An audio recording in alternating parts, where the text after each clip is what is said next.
네, 여러분 안녕하세요. 이번에는 이제 포문, 포문은 반복 작업을 저희들이 사용하기 위한 이제 프로그래밍 도구라고 보시면 될 것 같습니다.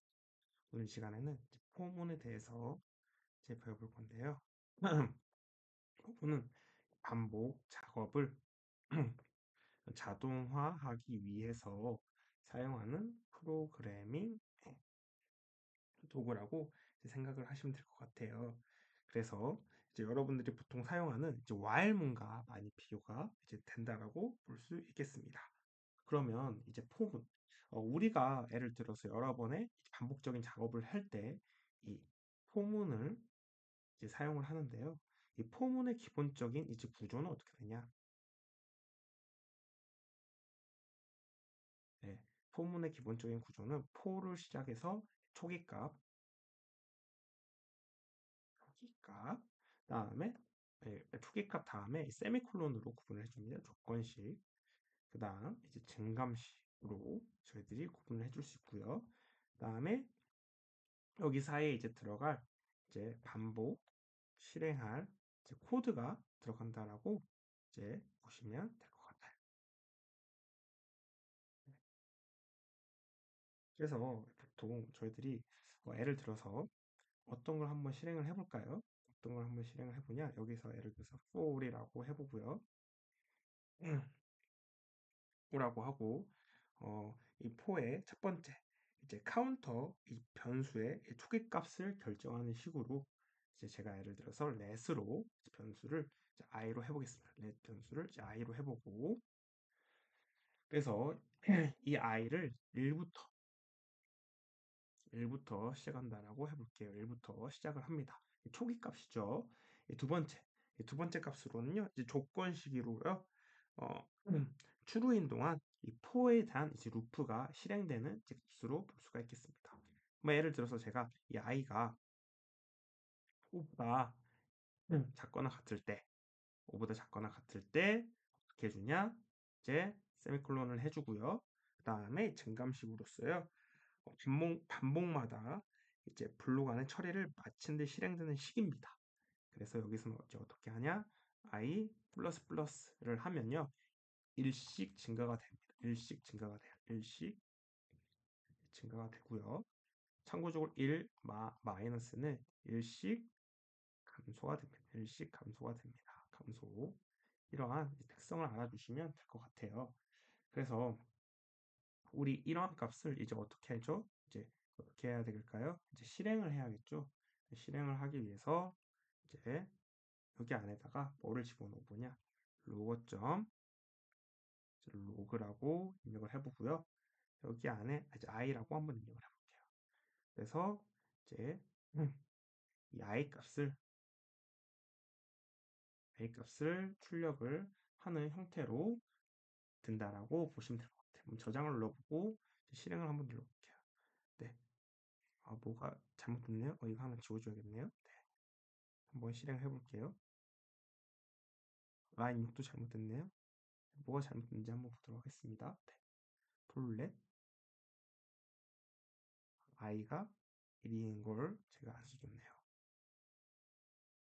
장 실행.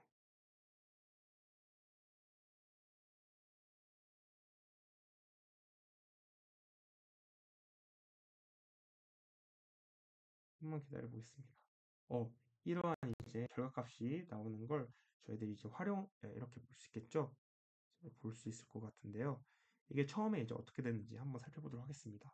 저희들이 순서를 이걸 이제 1번, 다음에 이걸 2번, 조건식을 1번, 후기식을 1번, 조건식을 2번, 증감식을 이제 3번, 그 다음에 이 결과 출력을 해주는 값을 이제 4번이라고 한번 해볼게요. 보통 이제 1부터 시작을 하면 어떻게 될까요? 1이 i 5보다 작거나 같을 때, 5보다 작거나 같을 때 어떻게 되죠? 네, 보다 작거나 같을 때는 어디로 갑니까? 네, 여기로 갑니다. 2를 출력을 해줘요. 2를 출력을 해줍니다. 2를 출력을 해주고요. 이 1이 이제 만족이 되죠. y 값이 뭐가 되었죠? 지금? 네, 1이었습니다. 그럼 1이 되었으면 이제 3번으로 가요. 3번으로. 결론적으로 다시 한번 말해보면 이 순서가 1번, 2번, 4번, 3번 순서로 간다라고 보시면 될 것 같아요. 네.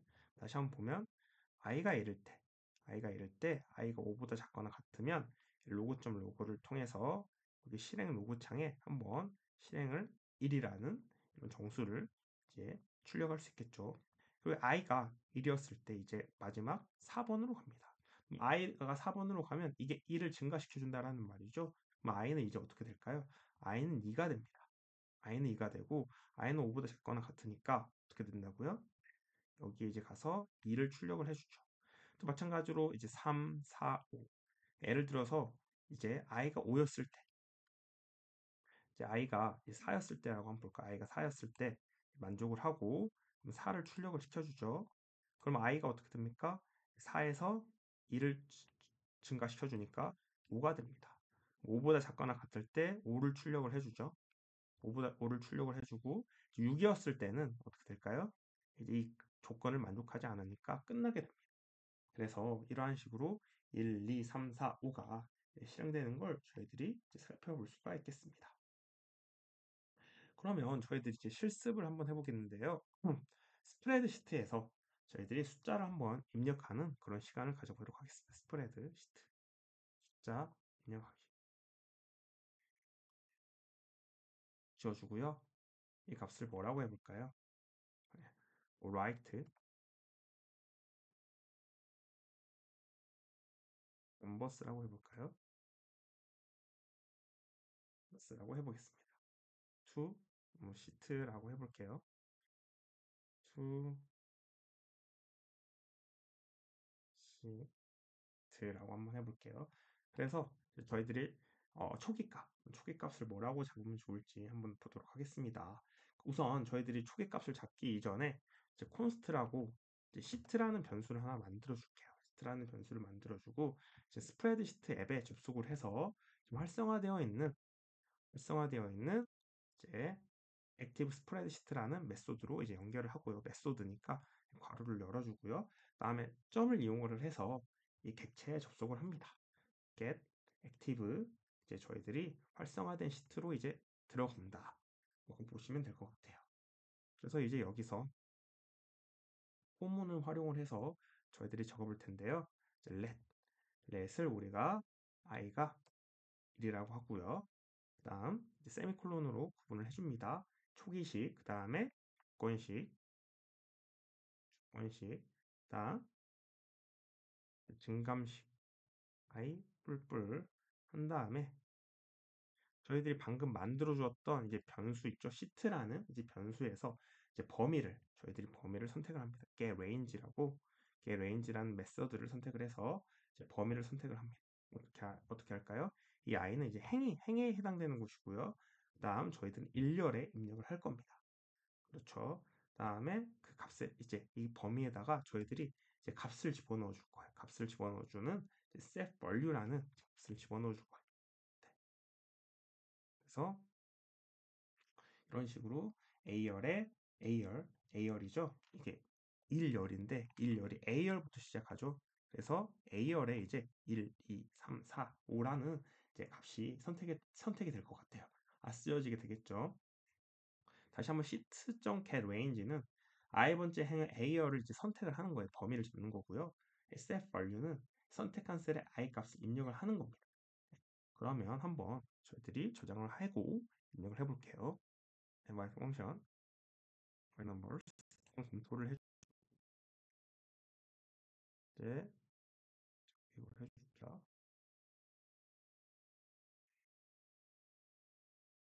보급으로 가서 안전하지 않음으로 이동을 합니다. 호용을 눌러줄게요. 실행이 완료가 됐고요. 여기 A열에 1, 2, 3, 4, 5라는 이제 값이 입력이 되는 걸 이제 볼 수 있겠네요. 그렇죠. 좀 더 이제 응용을 하나 더 해볼게요. 좀 더 응용을 해보면 이제 여기에서 이제 get range라고 하는 set value 대신에 이제 저희들이 여기 문자를 한번 집어넣어요. 안녕하세요. 또 플러스 산술 연산자를 이용을 하고요. 이제 i라는 값을 또 입력을 해주고 그 다음에 몇 번째 줄이라고 또 입력을 해볼게요. 입력을 해볼게요. 그러면 또 마찬가지로 여러분들이 예측을 해볼 수 있겠죠. A1부터 A5까지 안녕하세요 하는 것이 뭐 첫 번째 줄, 두 번째 줄이 생성이 되는 걸 확인하실 수 있겠죠. 실행을 눌러보겠습니다. 실행 시작되면 안녕하세요 첫 번째 줄, 두 번째 줄, 세 번째 줄. 그래서 오늘은 여러분들이 포문을 사용해서 반복 작업을 쉽게 처리하는 방법을 배웠고요. 포문만 잘 활용해도 반복 작업을 단 몇 줄로 끝낼 수가 있습니다. 그래서 포문에 대한 여러분들이 오늘 구문을 숙지해 나갔으면 좋겠습니다.